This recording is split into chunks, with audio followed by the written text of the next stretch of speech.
place such as Charleston, South Carolina, it's nice to have a boat, given the lakes and then the coast being right there. Almost everybody has a boat. So decide, or say you decide that one day, hey, I'm gonna go buy a boat just like everybody else. So you do your research, you look online, you talk to people, and finally you've narrowed it down to a certain boat. So one of the first things you do is you get with the seller to take a look at it. And you ask questions, what you might have heard, what you might have researched, so on and so forth. You give it a once over.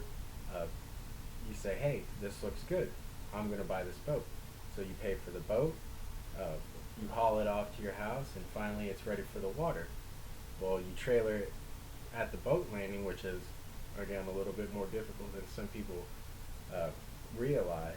But you finally get it in the water, and everything's going good.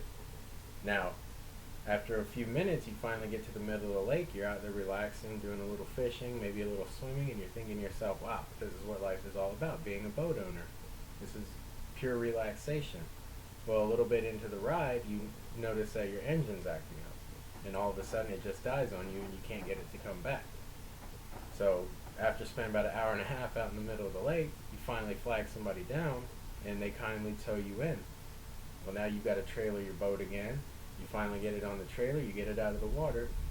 Now you got to wait to bring it to a shop.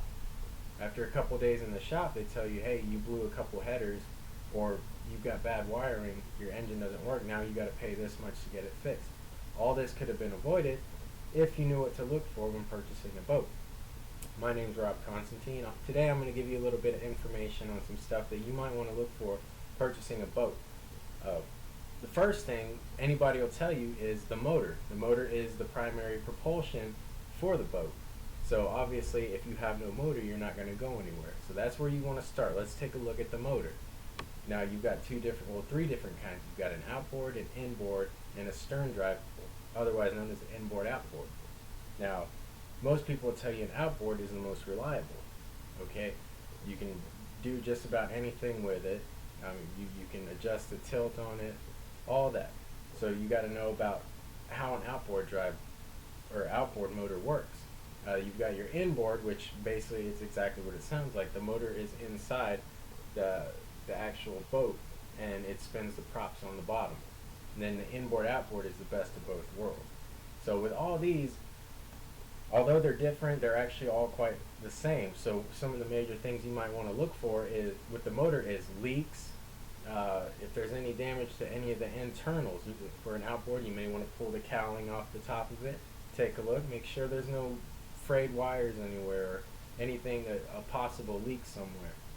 With the inboards or the stern drives, you can pull the housing off or the housing cover off. Take a look, just give it a good once over.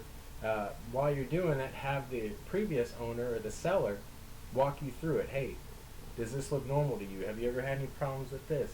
Just little stuff like that, because the little stuff can turn into big problems later on. So with the motor, of course, obviously you're going to have wiring. Again, it's an easy one to miss. Not very many people deal with wires. So you might, hey, does that look normal? I don't know.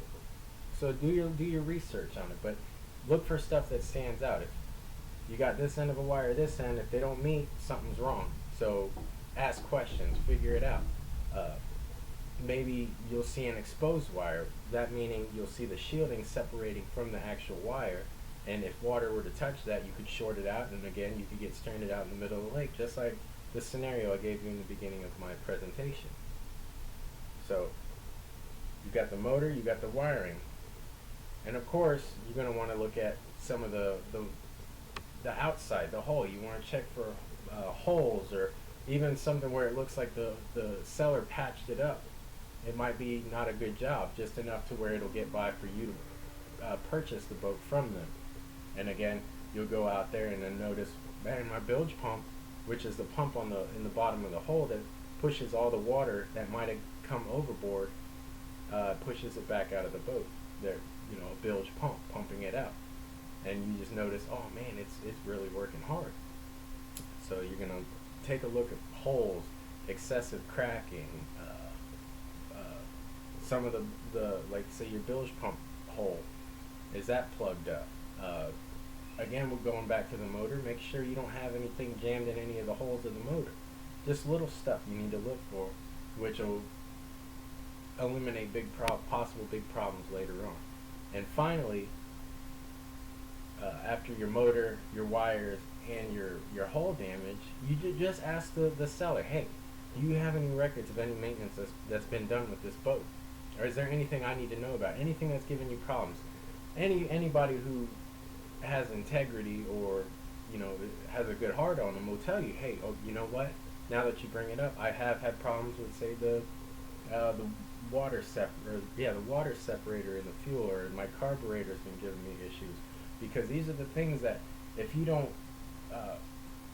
if the owners had problems with it before in the past, time and time again, who's to say it's not going to happen again? We need to find out what the root problem is. Maybe tell the seller, if you can find out what's wrong with it, I'll come talk to you again. If not, I'm just not interested. So today we've gone over some of the basic things to look for when you purchase a boat. You want to check your motor, make sure it's good. Check for any leaks, any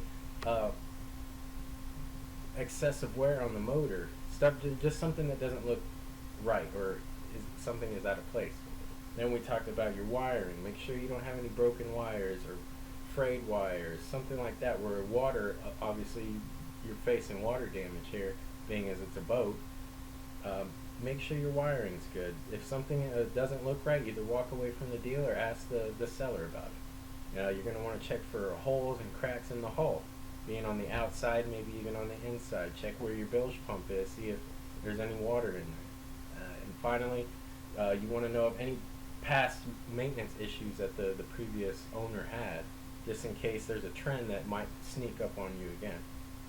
There's just little stuff. If you don't want to get stranded out there and you want to get the best deal for your boat here, just follow these little steps here. Look for these little things, and like I said, the little things can turn into big problems just like that. So hopefully you've got a good idea of what to look for before you buy a boat. Thank you.